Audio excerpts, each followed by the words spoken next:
第一课，克服挑战。嗨，安娜，我在工作中一直面临一些挑战，你对如何克服它们有什么建议吗？嗨，挑战是生活的一部分，约翰。克服困难的一种方法是保持积极的心态。这是一个很好的观点，安娜。积极的态度可以帮助我以更大的韧性和决心应对挑战。当然，约翰。另一个有用的提示是将挑战分解为较小、可管理的任务。我明白你的意思，安娜。通过将挑战分成较小的部分，它变得不那么压倒性了，也更容易应对。没错，约翰。重要的是要循序渐进，一次只专注于一项任务。我会记住的，安娜。有时，了解公司政策可能具有挑战性，对此有任何提示吗？当然，约翰。在了解公司政策时，请毫不犹豫地要求同事或主管进行澄清。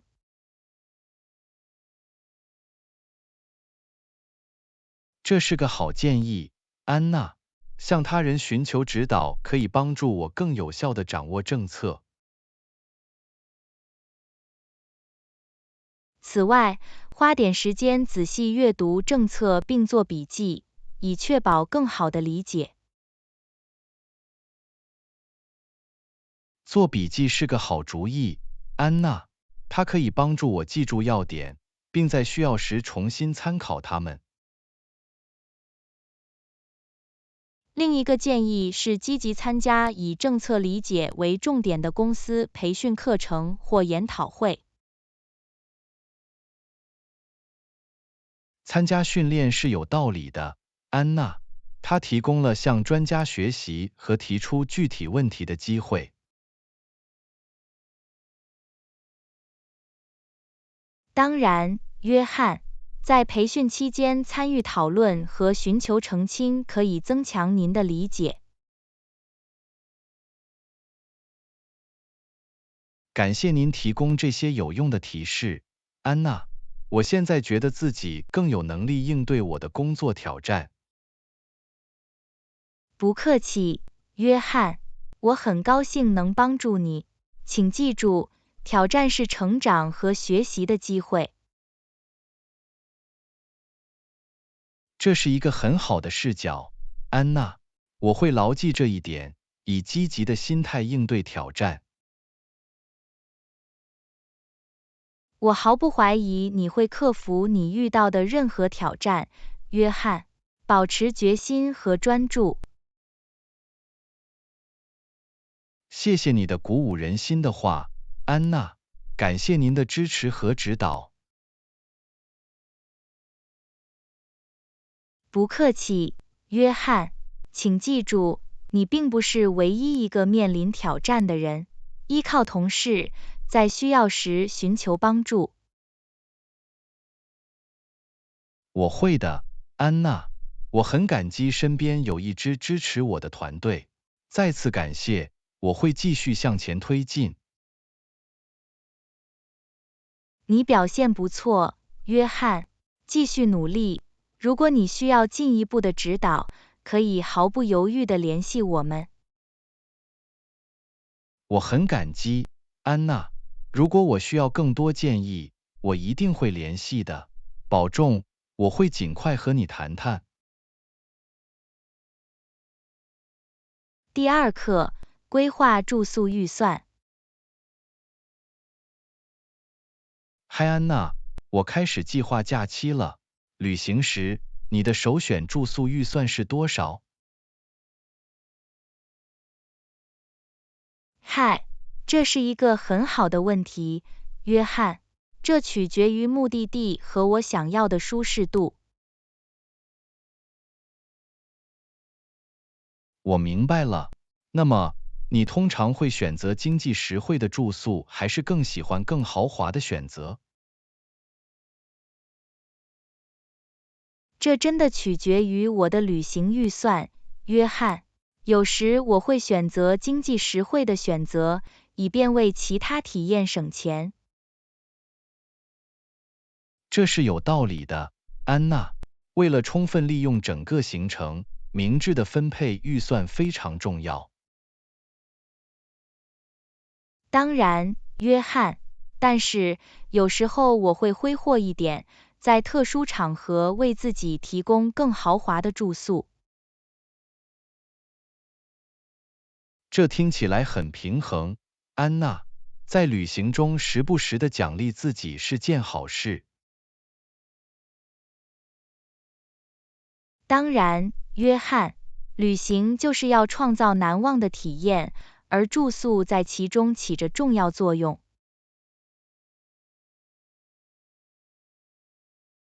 那么，您通常如何在首选预算范围内找到住宿呢？我经常从网上研究开始，约翰，有许多旅游网站和应用程序提供多种选择。这是个好方法，安娜。它允许您比较价格并阅读其他旅行者的评论。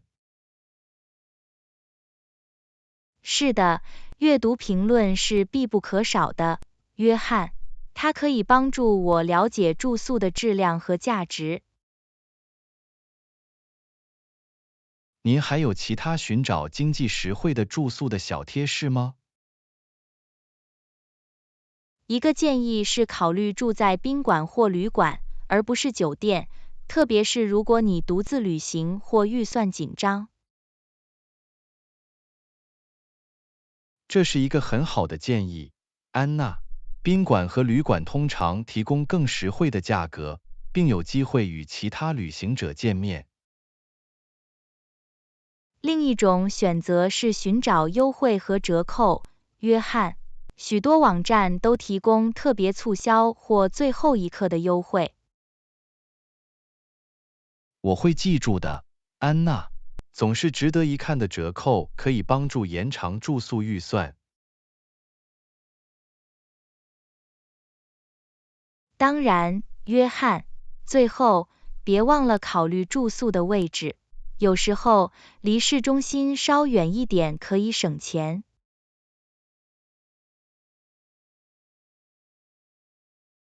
这是一个很好的观点，安娜。只要交通便利，在城外待一会可能是一个经济实惠的选择。没错，约翰，这一切都是为了在舒适度、预算和位置之间找到适当的平衡。感谢您分享这些技巧，安娜。它为我提供了一些关于如何更有效地规划住宿预算的想法。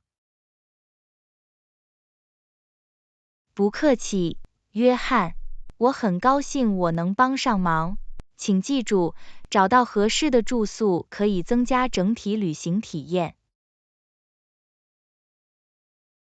我很感激你的建议，安娜。在计划即将到来的旅行时，我一定要考虑所有这些因素。我敢肯定，你会在你的首选预算内找到完美地住宿，约翰。祝你前进一段美好的旅程。谢谢你，安娜。我很期待，我会告诉你一切进展如何。在那之前，要小心。第3课，为企业量身定制的服务。你好 ，Anna。在商业服务方面，你认为为量身定制的服务支付更多费用至关重要吗？嗨，当然，约翰。量身定制的服务可以为企业提供满足其特定需求的定制解决方案。这是有道理的，安娜。投资量身定制的服务可以提高运营的效率和有效性。当然，约翰，量身定制的服务旨在解决每个企业的独特挑战和要求。那么，企业可以从中受益的量身定制服务有哪些例子呢？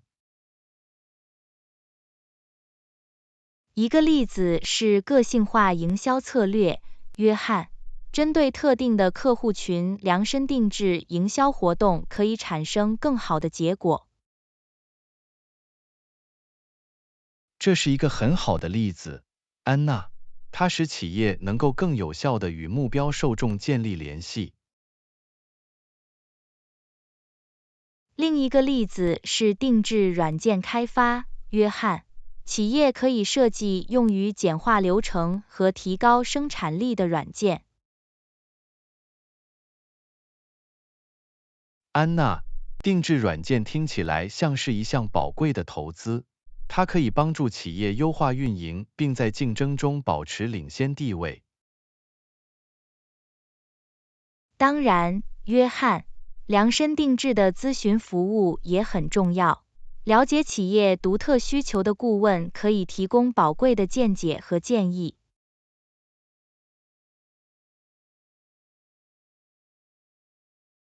我同意，安娜，与专业从事该行业的顾问合作可以带来全新的视角，并帮助企业做出明智的决策。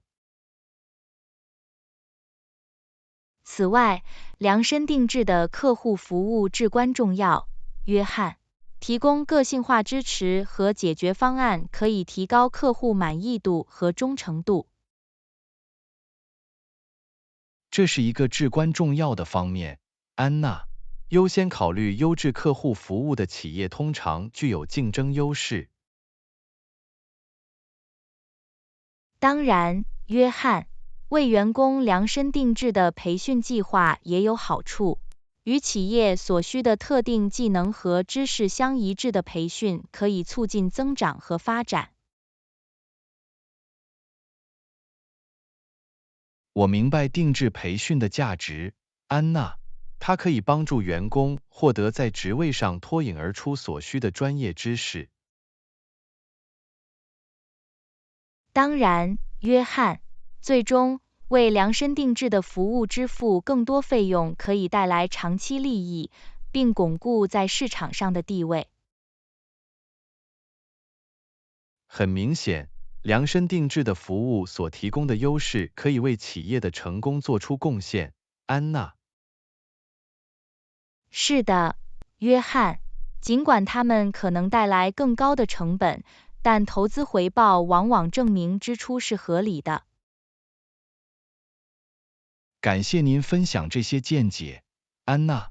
对于企业而言，在运营中考虑量身定制服务的价值非常重要。不客气，约翰，我很高兴我能为讨论做出贡献。量身定制的服务可以改变企业的游戏规则。我很感激你的意见，安娜，它使我对量身定制服务的重要性有了更深入的理解。再次谢谢你。不客气，约翰，我一直在这里分享知识和见解。如果您还有其他问题，请随时联系我们。我会的，安娜，你的专业知识是无价的。祝你有美好的一天，我会尽快和你谈谈。第3课，出租车的可用性。嗨，安娜，你有没有想过如何分辨出租车是否可用？嗨，是的，我有。检查的一种方法是寻找汽车顶部的灯，如果它开着，则表示出租车可用。这是一个有用的提示，安娜。很高兴知道如何找到可用的出租车，尤其是在繁忙的地区。当然，约翰，出租车顶部的灯饰向潜在乘客发出的信号。还有其他迹象表明出租车可供出租吗？是的，另一个标志是出租车窗户上显示的空白的待租标志。约翰。啊，我明白了，这是出租车准备接送乘客的又一个视觉指标。没错，约翰。当你需要出租车时，保持观察并寻找这些线索很重要。如果汽车顶部的灯不亮，或者没有显示待租标志怎么办？在这种情况下，这通常意味着出租车已经被占用或不可用。约翰。很高兴知道，安娜，当您可以轻松找到可用的出租车时，它可以节省时间并避免混淆。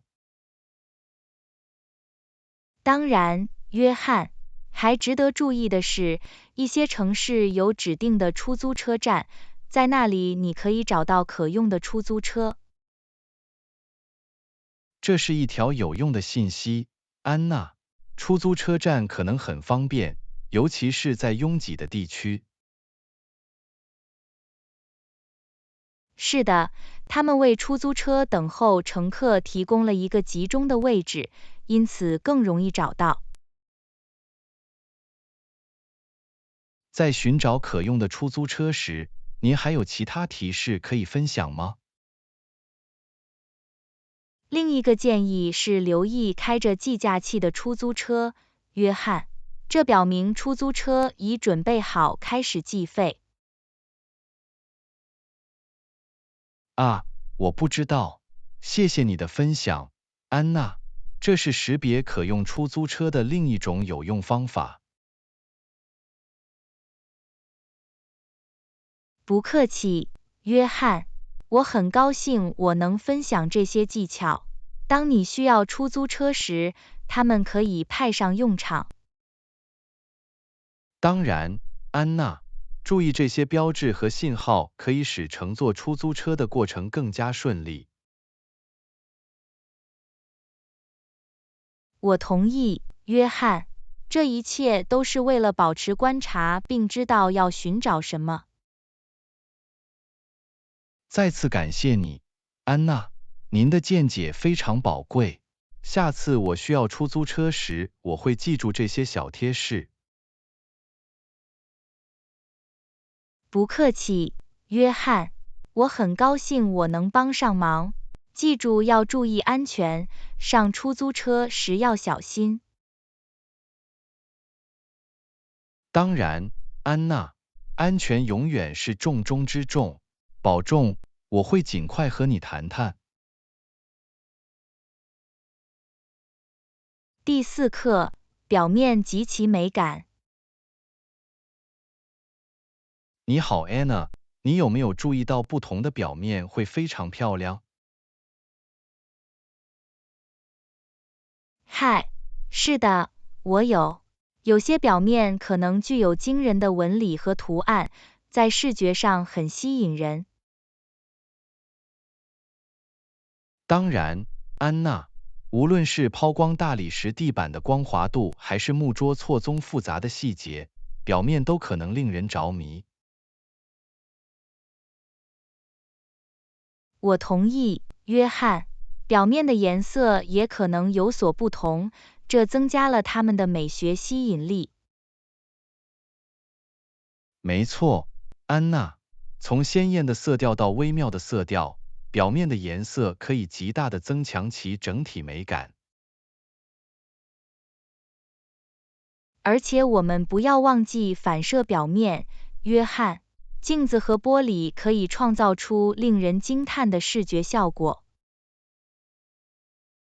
当然，安娜，反射可以增加一丝魔法，并创造出有趣的幻觉。表面也可以唤起不同的情绪，约翰。例如，柔软的毛绒地毯可以使空间感到舒适和温馨。这是一个很好的观点，安娜，表面的纹理会影响我们感知和体验特定环境的方式。当然，约翰，表面在室内设计中起着重要作用，可以极大地影响房间的氛围。我还看过一些画在建筑物表面上的精彩街头艺术，安娜，它可以彻底改变社区的外观和感觉。街头艺术就是一个很好的例子，约翰，它演示了表面如何成为发挥创造力和自我表达的画布。确实，安娜，表面可以看作是空白的石板，等待艺术家画笔触摸或雕刻家凿字的笔触。如何将表面变成艺术品，真是令人着迷，约翰，他们有能力激发思考。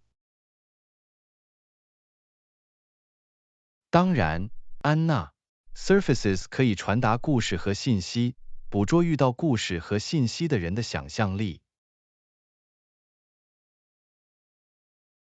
而且这不只是视觉之美，约翰，表面还可以提供触觉乐趣，例如丝绸的光滑度或石墙的粗糙度。你说的对，安娜，我们的触觉使我们能够欣赏表面提供的不同纹理和感觉。表面可以真正吸引多种感官，约翰，它们为我们对周围世界的整体感官体验做出了贡献。我完全同意，安娜，表面不仅仅是功能性的，它们可以成为灵感和愉悦的源泉。当然，约翰，值得花点时间欣赏我们周围各种表面的美丽。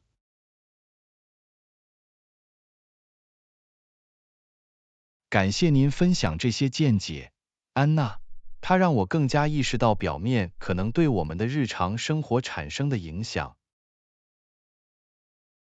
不客气，约翰，我很高兴我能为对话做出贡献。表面在其中蕴含着美丽的世界。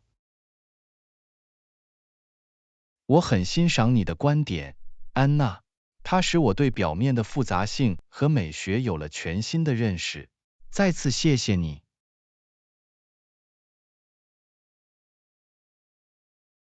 不客气，约翰，我一直在这里分享知识和见解。如果您还有其他问题，请随时联系我们。我会的，安娜，你的专业知识是无价的。祝你有美好的一天，我会尽快和你谈谈。第5课，数字干扰。你好 ，Anna， 你注意到人们总是盯着屏幕看吗？即使在工作中？嗨，约翰，是的，这是真的。数字设备已成为我们日常生活中不可或缺的一部分。它不再仅供个人使用，即使在专业环境中，人们也会经常被屏幕分散注意力。绝对可以。持续的通知和查看社交媒体的诱惑可能会分散注意力。当我们周围有如此多的数字干扰时，保持专注于工作可能会很困难。这就是为什么设定界限和养成健康习惯，以最大限度的减少干扰很重要的原因。我听说过诸如时间限制之类的技巧，在这种技巧中，你可以为专注的工作分配特定的时段，而不会受到任何干扰。是的，时间限制可以有效地帮助你保持正轨，在不偏离正轨的情况下完成任务。另一种方法是练习数字排毒，即在设定的时间内故意断开与设备的连接。这是个好主意。在屏幕上休息可以帮助减轻眼睛疲劳并改善整体健康状况。营造一个有利于最大限度的减少干扰的工作环境也很重要，例如，保持手机静音或看不见。绝对可以。创建专用工作空间并消除不必要的干扰，可以极大地提高工作效率。我还发现，使用在工作时间屏蔽某些网站的生产力应用程序或浏览器扩展程序可能会有所帮助。是的，有许多工具可以帮助管理数字干扰，提高注意力和效率。但是，这是一场持续的战斗。随着数字世界的不断发展，重要的是要注意我们的屏幕时间。的确如此，在利用技术提高生产力和避免过度干扰之间找到平衡是关键。好吧，安娜，感谢你分享这些见解。我一定会尝试在我的日常工作中实施其中一些策略。不客气，约翰。我希望他们对你有所帮助。请记住，养成新习惯需要时间和练习。当然，我会记住的。再次感谢，安娜。第6课，在世界各地购物。安娜你好，你有没有注意到世界各地的商店有什么不同？嗨，约翰。是的，因国家而异，但我注意到某些物品在某些地方更为常见。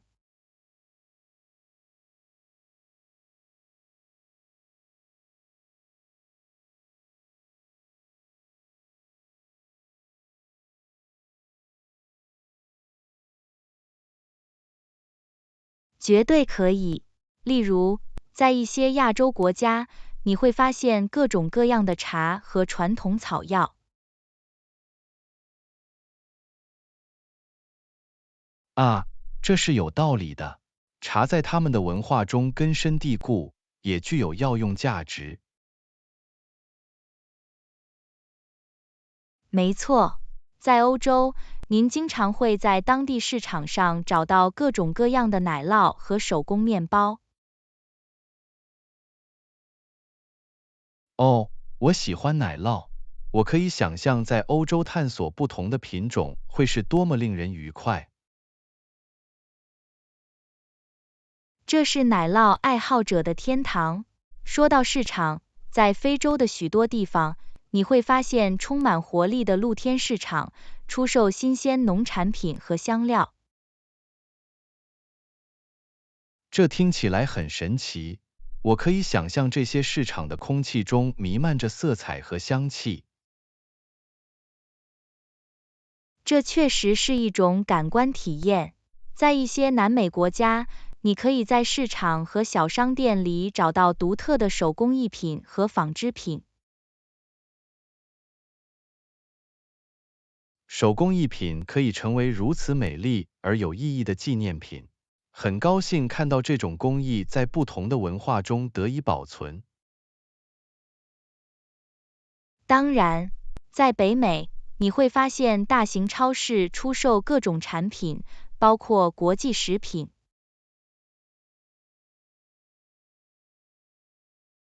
是的，北美的多样性为来自不同文化的食物提供了多种选择。看到世界各地的购物体验如何不同，反映了当地的习俗和传统，这真是令人着迷。绝对可以。旅行时探索当地的商店和市场，可以让人们一窥一个地方的文化。这是旅行的乐趣之一，您可以沉浸在不同国家的独特购物体验中。好吧，安娜，感谢你分享这些见解。想一想，世界各地的多样化购物体验真是令人鼓舞。不客气，约翰。通过购物等日常活动了解不同的文化总是很有趣的。确实，它开阔了我们的视野，让我们想起了我们多元化世界的美丽。祝你有美好的一天，安娜。第7课，头发变换。嗨，安娜，你有没有考虑过改变头发的颜色？我听说改变造型可能是一种有趣的方式。嗨，约翰。是的，我已经考虑过了。有趣的是，简单的改变头发的颜色就能使外观产生很大的不同。绝对可以。你有没有考虑过尝试精彩片段？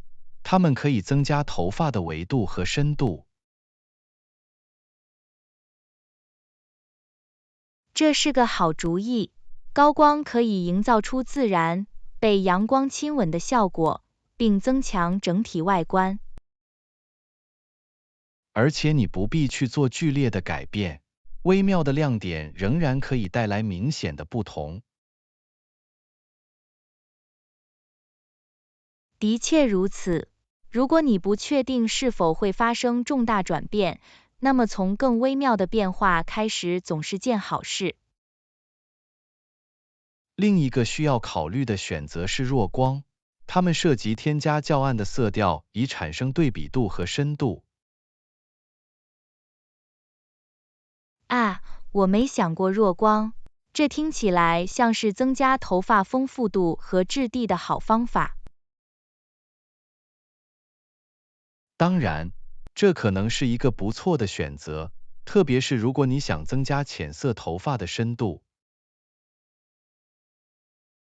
说到较浅的颜色，你有没有想过尝试一种完全不同的发色，比如变金色或红色？不是真的，我对自己的自然发色更舒服，但我见过一些色彩鲜艳的神奇变换。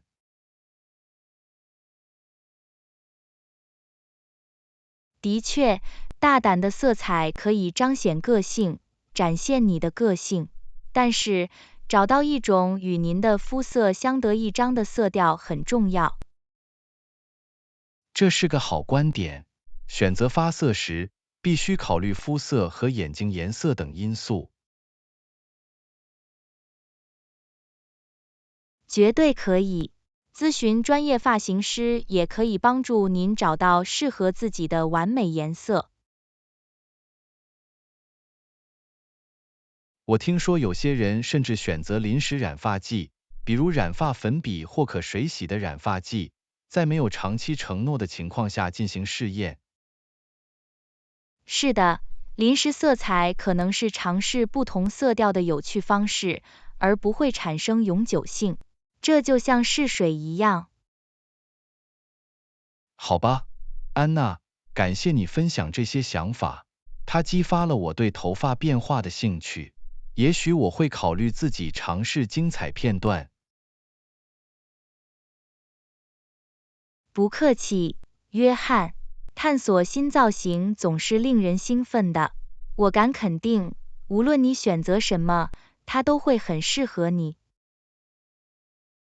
你就是这么说的，安娜，我很感激你的鼓励，祝你有美好的一天。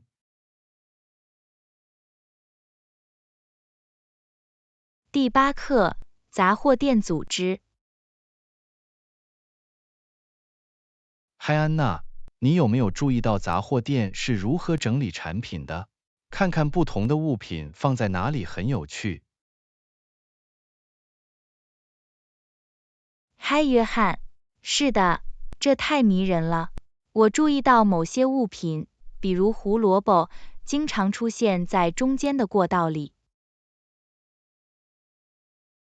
的确如此，胡萝卜通常位于中间，因为它们是一种常用的蔬菜，可以在许多菜肴中找到。没错，说到过道，你有没有注意到西红柿经常放在过道的尽头？是的，西红柿通常摆在过道尽头的醒目位置，以吸引购物者的注意力。它们广受欢迎，用途广泛。将它们放在那里是一种明智的策略，它使购物者更容易找到它们，并鼓励冲动购买。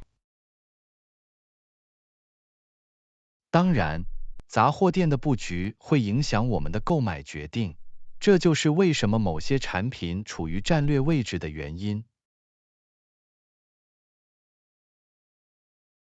绝对可以。你经常会发现商店后面放着牛奶和鸡蛋等必需品，这样你就必须走过其他过道。是的，它们之所以被称为毛产品，是因为它们迫使你在商店中导航，并有可能在途中发现其他物品。你有没有注意到，更健康的零食往往放在视线水平上，而营养较低的零食通常放在较低或更高的架子上？是的，这是影响消费者选择和推广更健康选择的一种方式。要找到不太健康的零食，需要付出更多的努力。我认为重要的是要注意这些策略，并在购物时做出有意识的选择。绝对可以。阅读标签并就我们在购物车中放什么做出明智的决定是件好事。当然，通过了解商店如何组织产品，我们可以成为更加谨慎的购物者。的确如此，这一切都是为了保持意识，并做出符合我们的偏好和价值观的选择。第9课，户外活动。嗨，安娜，你探索过这里的地区吗？我们附近有一个漂亮的公园，非常适合慢跑和户外活动。嗨，约翰，这听起来很神奇。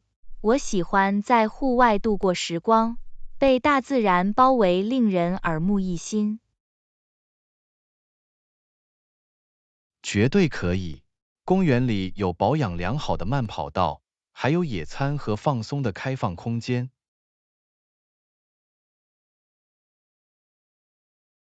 太棒了！有一个可以享受各种活动并从繁忙的城市生活中放松身心的地方，真是太好了。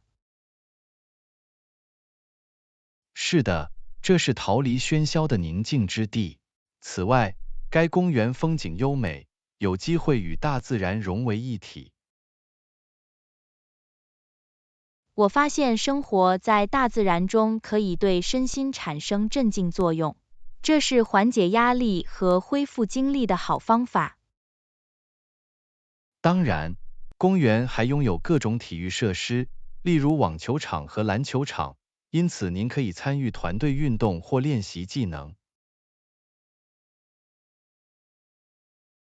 太棒了！它为个人和团体活动提供了机会，这听起来像是一个适合所有人的地方。绝对可以。无论你喜欢慢跑、运动，还是只是悠闲的散步，每个人都能找到适合自己的东西。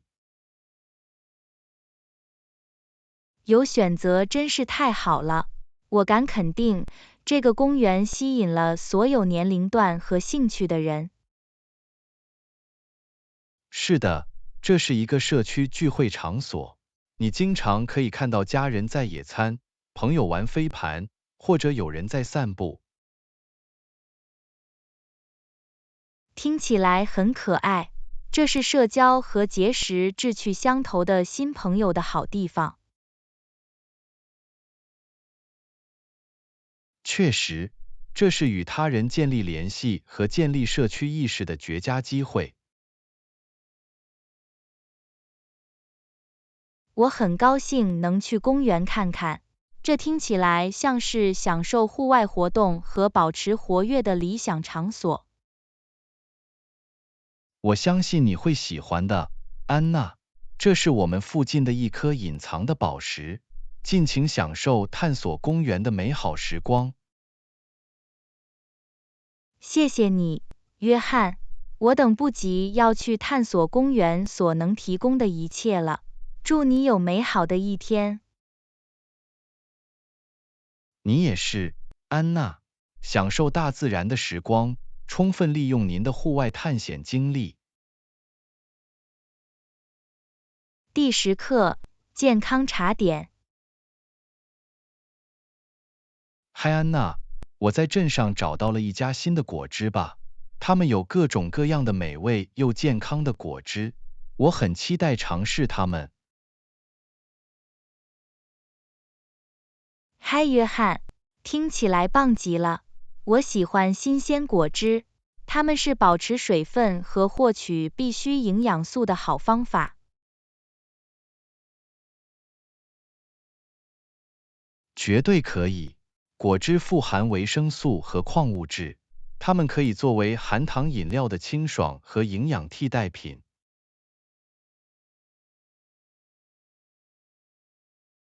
我完全同意。重要的是要选择能滋养我们身体，而不是增加空卡路里的饮料。当然，此外，由于水果和蔬菜种类繁多，有无穷的口味组合可供探索。这就是果汁的美妙之处，你可以混合不同的食材，创造出独特而美味的混合物。我提到的果汁吧，还提供用新鲜水果和酸奶制成的冰沙，它们是制作快餐和饱腹零食的绝佳选择。冰沙很棒，它们提供了水果、蛋白质和健康脂肪的良好平衡，它们可以让你更长时间的保持满意。没错，它们是在饮食中加入更多水果和蔬菜的便捷方式。我很高兴能去果汁吧看看，这听起来像是享受清凉营养饮料的理想场所。你会喜欢的，安娜。他们还设有一个舒适的休息区，您可以在那里放松身心并享用饮品。这个触感不错，它为顾客放松身心和社交营造了温馨的氛围。是的，这是与朋友聚会，甚至是与自己度过安静时光的好地方。我等不及要尝试他们的果汁，也许还会发现一些新的口味组合。我相信你会找到自己喜欢的东西，尝试不同的水果和蔬菜总是很有趣。感谢你分享这个发现，约翰。探索促进健康选择的新地方总是很棒的。不客气，安娜，我很高兴你对此感到兴奋，尽情享受果汁吧的乐趣，品尝那些清爽的口味。第11课，品酒。嗨，安娜，你去过品酒活动吗？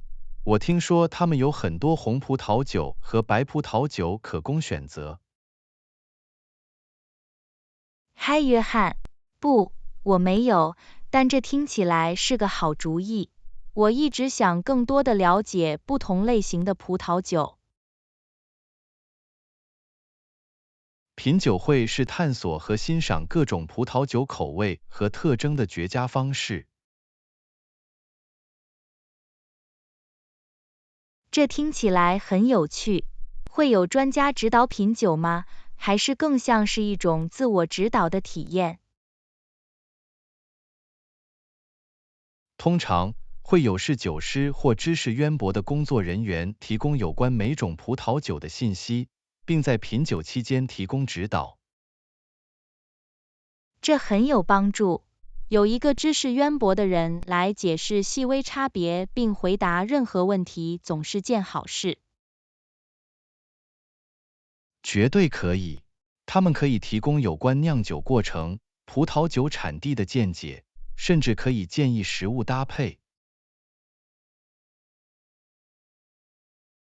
我发现将葡萄酒与食物搭配的艺术令人着迷，它可以增强用餐体验并带出最好的口味。当然，葡萄酒和食物的正确组合可以创造和谐的平衡，并提升整体口味。我很好奇，有任何与品酒相关的具体礼节或仪式吗？是的，需要遵循一些一般准则，例如，习惯上用手握住酒杯，以免用手加热葡萄酒。这是有道理的，温度会影响葡萄酒的口感，因此保持理想的饮用温度非常重要。没错，还建议在喝一口之前，在玻璃杯中轻轻地旋转葡萄酒，以释放其香气。啊，我见过人们这样做，它有助于捕捉葡萄酒中的所有气味和口味。确切地说，品尝时通常会喝一小口，让葡萄酒覆盖你的味蕾，品尝不同的味道。我可以想象这如何有助于理解每种葡萄酒的复杂性和特征。这是一次美好的经历，安娜。葡萄酒世界有很多值得一去的地方，品酒会是探索和扩展知识的好方法。我很高兴能尝试一下，这听起来像是学习和发现新喜欢的葡萄酒的绝佳机会。我相信你会喜欢的。品酒会既有教育意义，又可以让人愉快，为扩大我们的葡萄酒视野欢呼。第12课，艺术展览。嗨，安娜，市中心有一个艺术展览，如果你喜欢当代艺术，我想你会很感激的。嗨，约翰，这听起来很有趣。我喜欢探索不同形式的艺术，我会尽我所能来参加展览。很高兴听到这个消息，安娜。艺术展览是让自己沉浸在创造力中并获得灵感的绝佳机会。绝对可以。我发现艺术是情感和思想的有力表达，看到艺术家如何解读世界，真是令人着迷。确实，本次展览展出了知名艺术家和新兴艺术家的作品，我很高兴看到他们能提供什么。目睹艺术风格的演变和发现新的人才总是很有趣的。当然，艺术品的多样性使我们能够体验不同的视角，并参与不同的主题。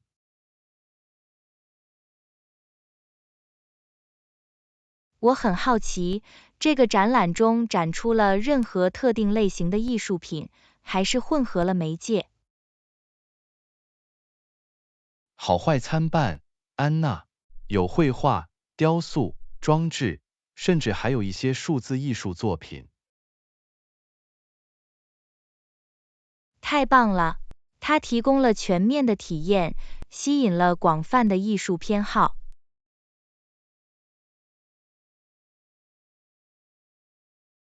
绝对可以。展览还为与艺术家互动并了解他们的创作过程提供了机会。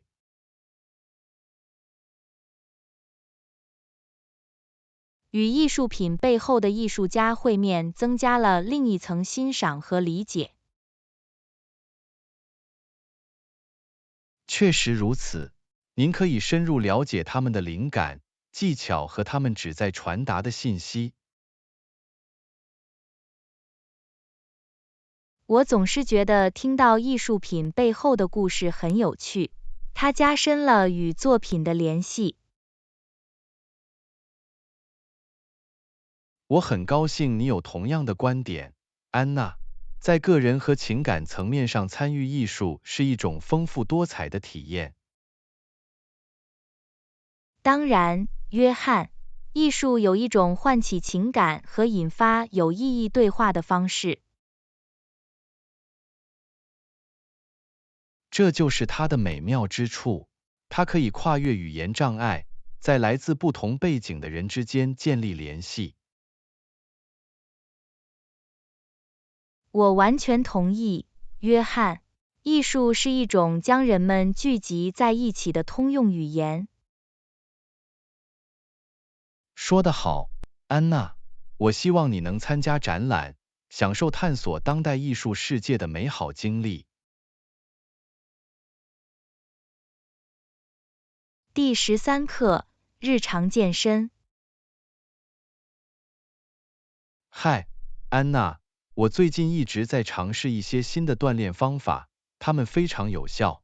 如果你感兴趣，我会试一试。嗨，约翰，听起来很棒。我一直在寻找保持健康和健康的方法。你认为我应该每周做多少次这样的锻炼？这取决于你的体能水平和日程安排，但是从每周3到4次开始是一个不错的目标。这听起来可行。在日常健身方面，一致性是关键。我一定会优先考虑的。绝对可以。定期运动不仅可以改善身体健康，还可以增强心理健康。我听说运动可以改善情绪，减轻压力。令人惊讶的是，我们的思想和身体是如此紧密地联系在一起。没错，安娜。体育锻炼会释放内啡肽，内啡肽是自然的情绪提升剂。这太迷人了。那么，你提到的这些新锻炼，涉及什么样的练习呢？我一直在做的锻炼包括力量训练、有氧运动和一些灵活性训练。这听起来像是一个全面的例行程序。力量训练可以锻炼肌肉，有氧运动可以提高耐力，灵活性可以增强活动能力。没错，平衡的方法有助于针对健身的不同方面，并保持锻炼的吸引力。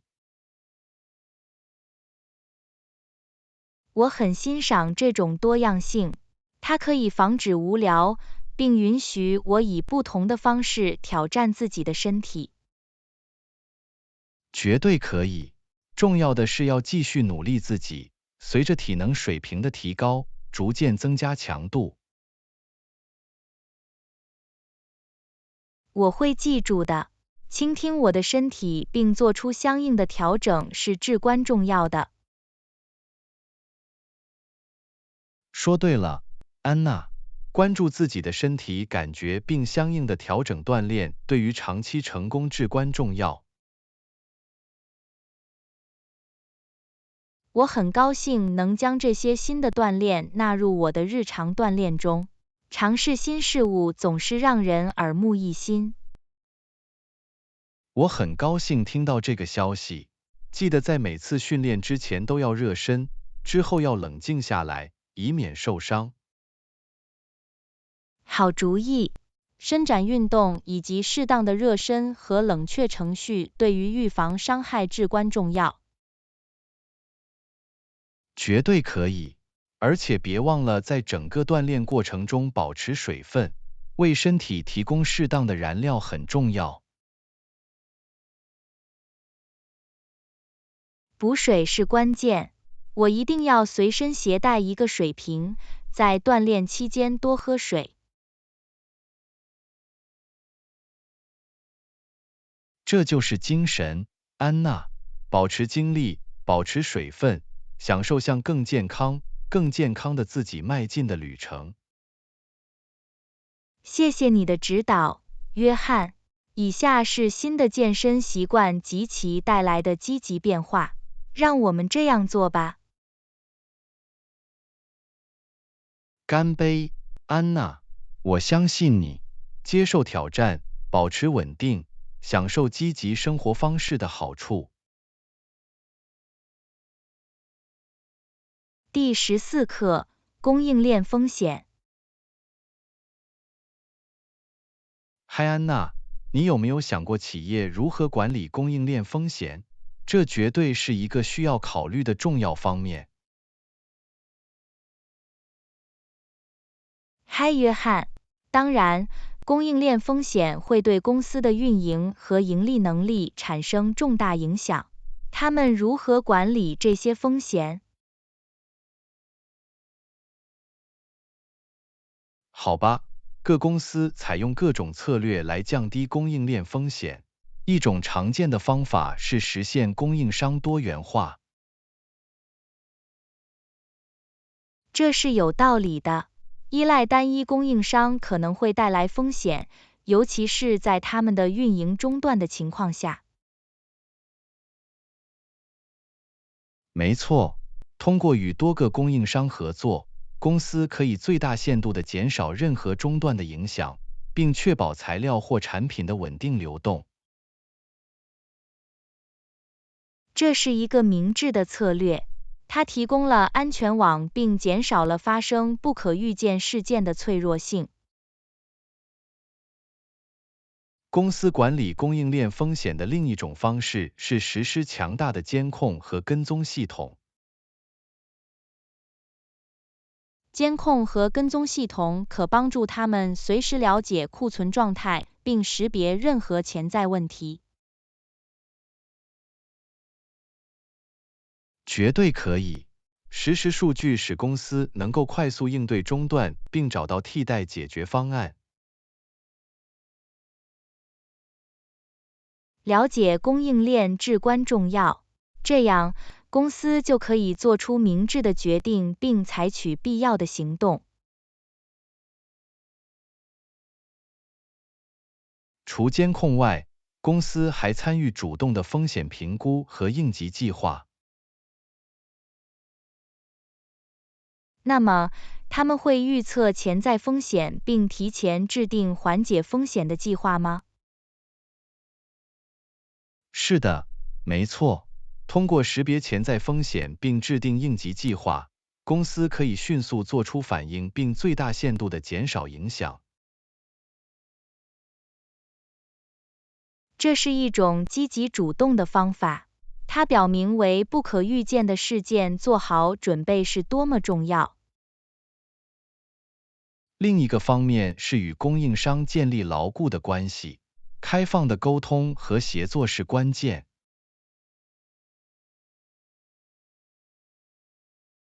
通过建立牢固的关系，公司可以与供应商合作应对挑战并找到解决方案。绝对可以。在这种伙伴关系中，确保顺畅可靠的供应链符合双方的既得利益。我可以看到协作如何带来更具弹性和灵活性的供应链。确实，最后，公司经常投资保险，以保护自己免受供应链中断造成的潜在财务损失。保险提供了额外的安全保障，可帮助公司在发生任何不利事件时恢复。没错，这一切都是为了管理风险，最大限度的减少干扰，并确保商品或服务的顺畅流动。我很感激你的见解，约翰。了解公司为管理供应链风险而采用的策略令人着迷。我很高兴你觉得这很有趣，安娜。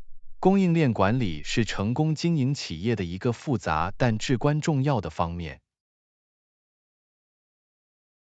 绝对可以。他强调了积极主动、适应性强和制定应急计划的重要性。说得好，安娜。俗话说，希望最好，但要为最坏的情况做好准备。这一切都是为了做好准备和保持韧性。当然，约翰，感谢您阐明这个话题。对于任何对业务和运营感兴趣的人来说，这都是宝贵的知识。不客气，安娜。我很高兴和你讨论这个问题。让我们继续一起探索和学习。第15课：合作定价和条款。安娜你好，我想是时候讨论新合作伙伴关系的定价和条款了，这是我们合作的一个重要方面。嗨，约翰。当然，设定正确的定价和条款对于成功的合作伙伴关系至关重要。让我们潜入其中。首先，我们需要考虑我们的伙伴关系为双方带来的价值。我们应该以达成公平和互利的协议为目标。同意。重要的是要保持平衡，让双方都觉得自己得到了公平的协议，并有动力捐款。我们还应考虑市场状况和有竞争力的价格，在确保盈利能力的同时保持竞争力至关重要。这是个好观点。我们需要了解竞争对手在提供什么，并相应的对自己进行定位。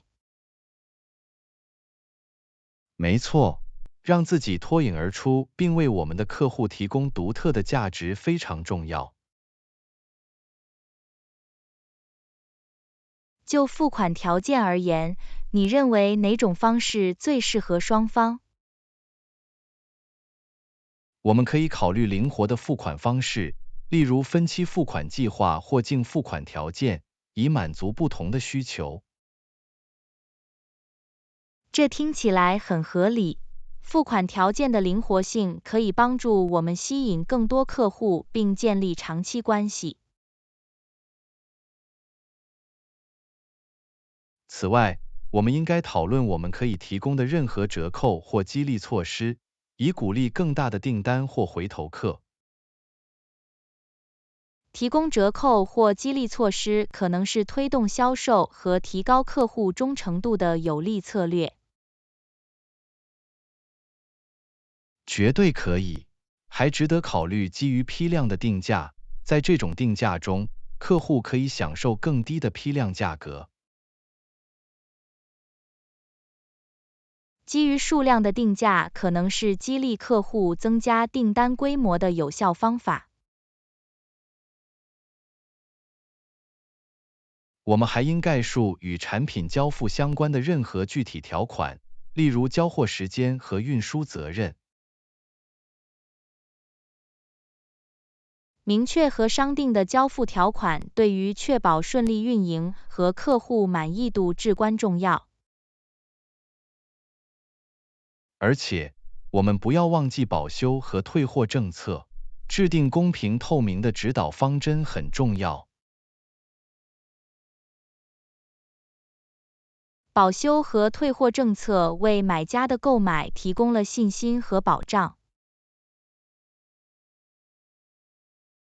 最后，我们应该建立一个机制，根据市场变化定期审查和调整我们的定价和条款。定期审查使我们能够保持竞争力，适应不断变化的客户需求和市场动态。